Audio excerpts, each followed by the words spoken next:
बाहुबली मुनिराज थे, सामान्यतः हम कह देते हैं उन्होंने 1 वर्ष तक जो है क्या किया, ध्यान किया। 1 वर्ष तक उन्होंने ध्यान नहीं, उन्होंने तपस्या करी। यदि एक वर्ष क्या हमारे यहाँ कहते अंतर्मुहूर्त भी उत्कृष्ट ध्यान हो गया ना तो मोक्ष हो जाए।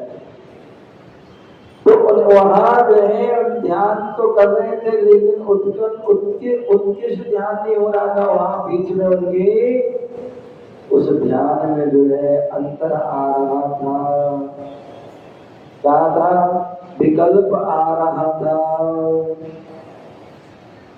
शुभ से जो है शुद्ध में, शुद्ध से शुभ में आ रहे थे। वो है जैसे तराजू होती ना, तराजू ऊपर नीचे होता रहता है। जैसे जो है वजन ज्यादा हुआ तो नीचे और वजन कम हुआ तो ऐसे ही जो है परिणाम अच्छे हुए, परिणाम अच्छे हुए ध्यान में लीन हो या पाठ ध्यान में जो है थोड़ा भी राग द्वेष आदि कुछ भी आया तो वह जो है शुभ। तो मैं बता रहा था कि जो है वह आचार्य भगवत कहते हैं शुभ अशुभ। अशुभ ध्यान बोले क्या है, ये जीव दिन रात जो है क्या कर रहा है, जैसे ही आंख खुलती है तो अशुभ ध्यान प्रारंभ हो जाता है और जब तक आंख बंद ना हो तब तक वह अशुभ ध्यान चलता है। बहुत कम ही ऐसा समय होता है जब शुभ ध्यान होता है। लेकिन यदि हम ऐसा भी नहीं कह सकते होता नहीं है और ऐसा भी नहीं कह सकते कि हमेशा होता है, तो इसलिए जो है समय समय पर होता है, समय पर नहीं भी होता है। ऐसा वह अशुभ ध्यान कहते हैं अनादि काल से जो है अधिक मात्रा में अधिक समय वही चलता है, चाहे वो आत्म ध्यान हो चाहे बौद्ध ध्यान, और ये चार जो भी है वही चलते हैं। धर्म ध्यान और जो शुक्ल ध्यान है वो उत्कृष्ट ध्यान है, और धर्म जो आत्मरोध ध्यान है तो नियम से हमारे पतन का कारण है, अधोगामी ले जाने वाले, दुर्गति में ले जाने वाले, संसार में भटकाने वाले हैं। इसलिए जो हमें क्या करना है, तो शुभ ध्यान। शुभ ध्यान क्या है, धर्म ध्यान। शुभ ध्यान कौन सा है, धर्म ध्यान, और शुक्ल ध्यान जो है वो शुद्ध ध्यान। वर्तमान में इस पंचम काल में उत्तम द्रव्य, उत्तम क्षेत्र, उत्तम काल, उत्तम भावना होने के कारण वो उत्तम जो है शुक्ल ध्यान तो नहीं है, शुक्ल ध्यान नहीं। लेकिन इसका मतलब ये नहीं कि ध्यान नहीं,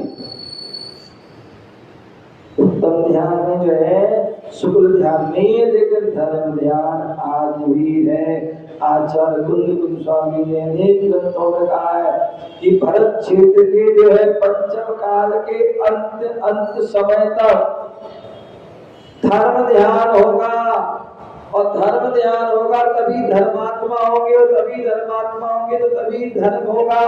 जिस दिन धर्म ध्यान समाप्त हो जाए, धर्मात्मा समाप्त हो जाए, धर्म समाप्त हो जाएगा।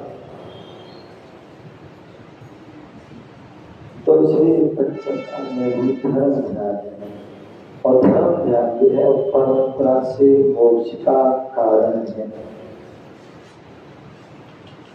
यहाँ पर जो है आचार्य भगवान गुरुदेव विराट शरण जी महाराज जैन सार ग्रंथ की टीका के माध्यम से बता रहे हैं, बोले ध्यान के 5 कारण हैं। जब तक कारण नहीं मिलेंगे तब तक कार्य की सिद्धि होने वाली नहीं। बिरजू भाई, आप चाहते हैं कि धन आए, तो धन आए तो धन कब आएगा, जब आप दुकान पर जाओगे, दुकान खोलोगे, दुकान पर जो है अपना माल रखोगे, और वो माल बिकेगा तभी तुम्हारे पास क्या आएगा, धन आएगा। यदि जो है दुकान पे भी नहीं गए, दुकान खोली नहीं, माल रखा नहीं, तो माल बिका नहीं, तो धन कहाँ से आएगा, नहीं आ सकता।